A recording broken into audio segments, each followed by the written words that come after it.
क्या आप जानते हैं कि एक आईपीएस अफसर ने भिखारी बनकर पूरे पुलिस स्टेशन को हिला दिया।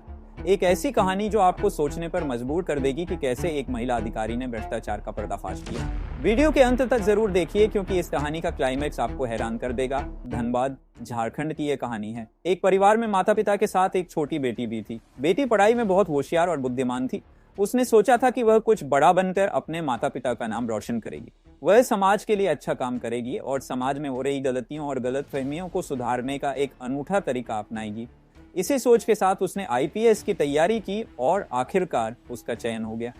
चयन के बाद उसने ट्रेनिंग की और ट्रेनिंग पूरी करने के बाद जब वह घर लौटी तो उसके माता पिता ने कहा, बेटी अब तुम्हें अच्छी नौकरी मिल गई है और तुम्हारी उम्र भी अच्छी हो गई है, अब तुम्हारी शादी किसी अच्छे लड़के से कर देनी चाहिए। इस पर लड़की ने कहा, पिताजी शादी करनी है, इसमें कोई शक नहीं है, लेकिन अभी मुझे अपना लक्ष्य पूरा करना है। मैं अब समाज को देखना चाहती हूँ, समाज कैसा है। अब तक मैंने कमरे में बैठकर सिर्फ पढ़ाई की है। मैं 4-5 साल का अनुभव लेना चाहती हूँ, उसके बाद ही शादी करूंगी। पिता ने आखिरकार कहा, बेटी अब तुम समझदार हो गई हो, अपने फैसले खुद लो और अपना ख्याल रखो। ये सुनकर अनीता ने कहा, पिताजी चिंता मत कीजिए, मैं अपना ख्याल रखूंगी। इसके बाद अनीता ड्यूटी के लिए निकल गई। धनबाद में उसकी पहली पोस्टिंग थी, लेकिन ड्यूटी पर जाने की बजाय उसने अपने निजी ड्राइवर से एक सुनसान जगह पर छोड़ने को कहा। ड्राइवर पहले थोड़ा हिचकिचाया, लेकिन उसने आदेश का पालन किया। अनीता ने अपना रूप बदल लिया। उसने खुद को एक भिखारिन की तरह तैयार किया। वह सादे फटे पुराने कपड़े पहनकर गंदी और बदहाल हालत में थी। वह बाजार की तरफ चल पड़ी और कुछ देर बाद थाने पहुंच गई। थाने के पास खड़े कुछ सिपाही उसे देखकर चौंक गए और बोले, अरे तुम यहाँ क्या कर रही हो? कहीं और जाकर मांगो, यहाँ परेशान मत करो। अनीता ने शांत आवाज में जवाब दिया, आप अपना काम कीजिए, मैं किसी को परेशान नहीं करूंगी। अचानक थाने के बाहर भीड़ जमा होने लगी। भीड़ के बीच अनीता ने एक सिपाही से पूछा, साहब यहाँ इतनी भीड़ क्यों है? सिपाही ने लापरवाही से जवाब दिया, एक लड़की के साथ बलात्कार का मामला आया है। उसका परिवार शिकायत लेकर आया है, लेकिन जिसने ये किया है वह एक अमीर बिजनेसमैन का बेटा है। मामला थोड़ा जटिल है। अनीता ने देखा कि लड़की का परिवार भीड़ में रो रहा था और आरोपी के प्रभावशाली परिवार के लोग अपनी ताकत का प्रदर्शन कर रहे थे। इंस्पेक्टर साहब ने लड़की के पिता से कहा, देखिए अगर यह केस कोर्ट में जाएगा तो सारों लग जाएंगे, बेहतर होगा कि लड़की का पिता यही समझौता कर ले।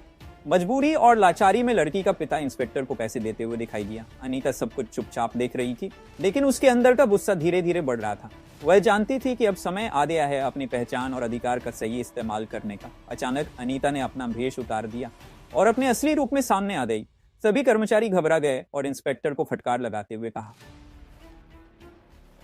आपने गरीब परिवार के साथ बहुत अन्याय किया है। मैंने आपकी सारी करतूतें अपनी आंखों से देखी हैं। अब आपके खिलाफ कड़ी कार्रवाई की जाएगी। अंत में अनीता ने गरीब परिवार को न्याय दिलाया और पुलिस स्टेशन के कर्मचारियों को उनकी लापरवाही और भ्रष्टाचार के लिए दंडित किया। इस घटना के बाद पूरे धनबाद शहर में आईपीएस अधिकारी अनीता की चर्चा होने लगी।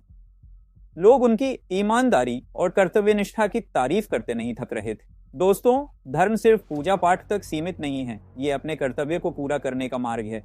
हमारे शास्त्रों में कहा गया है, धर्मो रक्षति रक्षितः, जिसका अर्थ है धर्म उसकी रक्षा करता है जो धर्म की रक्षा करता है।